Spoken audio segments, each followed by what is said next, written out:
देखो, जब भी इंडिया में किसी भी मूवी का पार्ट 2 बनता है तो अक्सर राइटर्स हक ही देते हैं। वो चप्पी वाला हक नहीं, वो पोटी वाला हक। लेकिन स्त्री 2 के राइटर्स इन सबसे अलग है, क्योंकि उन लोगों ने इस तरीके से पार्ट 1 को और पार्ट 2 को मिलाया है कि आपको पता ही नहीं लगेगा कि आप कोई और मूवी देख रहे हो, क्योंकि ये दोनों एक कंटिन्यूएशन ही फील होती है। लेकिन इतने आगे तक नहीं जाते, कहानी को शुरू से शुरू करते हैं। कहानी की शुरुआत वैसे होती है जैसे पहली कहानी का एंड हुआ था। अब चंद्रिका से स्त्री का कहर कम हो चुका है और उसकी चोटी काटे जाने की वजह से उतनी ज्यादा पावरफुल भी नहीं रही है। तो इस वजह से अब चंद्री को छोड़कर जा चुकी है और चंद्री की रक्षा करने के लिए वो लोग अब स्त्री की पूजा करते हैं।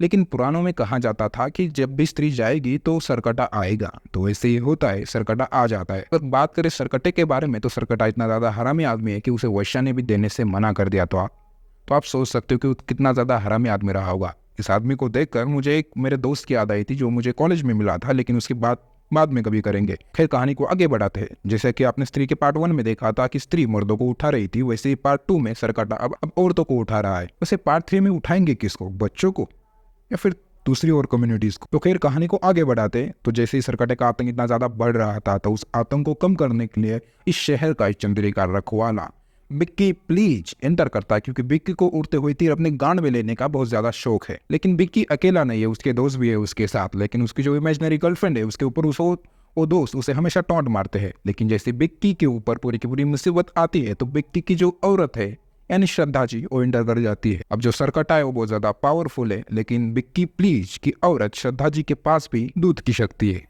वो दूध की शक्ति वो वाली नहीं जो तुम सोच रहे हो, दूध की शक्ति है बालों वाली। ज्यादा स्ट्रॉन्ग और उसकी चोटी को भी क्लिनिक प्लस अब 50% ज्यादा, जिसमें है मिल्क। लेकिन दूध की शक्ति कब तक इस सरकटे के सामने टिक पाएगी, क्योंकि सरकटा में डाबर आंवला का तेल लगाता था।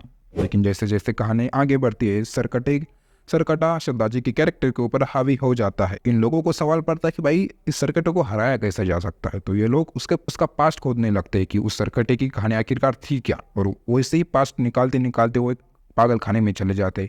उस पागल खाने में आपके लिए सबसे बड़ा सरप्राइज होगा, जो आप लोगों ने शायद से सुना भी होगा। वहां से उन लोगों को इसकी हिस्ट्री मालूम पड़ जाती है। वैसे ही इसकी हिस्ट्री मालूम पड़ते उसका एक तोड़ भी मिल जाता है। उस तोड़ को एग्जीक्यूट करने के लिए लोग आगे बढ़ते हैं। अब क्लाइमैक्स में जाकर आपको अवेंजर असेंबल वाला एक सीक्वेंस दिखाई पड़ेगा जो आपके होश उड़ा देगा। आपको लिटरली इतनी ज्यादा खुशी होगी कि आखिरकार किसी ने तो इतनी अच्छी कहानी को बिल्डअप किया है, इतने अच्छे क्लाइमैक्स को बिल्डअप किया है कि एक यूनिवर्स को अच्छे तरीके से कैसे पोर्ट्रे किया जा सकता, ना कि रोहित शेट्टी के कॉप यूनिवर्स की तरह कि हर किसी को बस घुसाना है।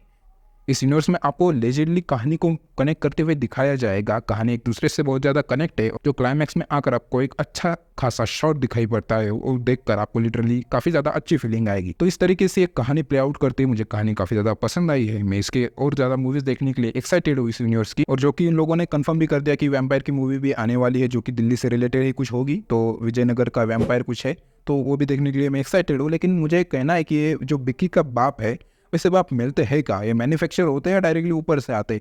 बंदा लिटरली फ्रेंडशिप करने के लिए पैसे दे रहा है अपने बेटे को। हमारे बाप तो गानों के ऊपर लात मारेंगे हमारे। खैर, इतना ज्यादा पर्सनल नहीं जाता हूँ। खैर, कहानी को साइड में रखते, रियलिटी को साइड में रखते, बस दुख इस बात का है कि हमारा बिक्की बेचारा वर्जिन ही मरने वाला है।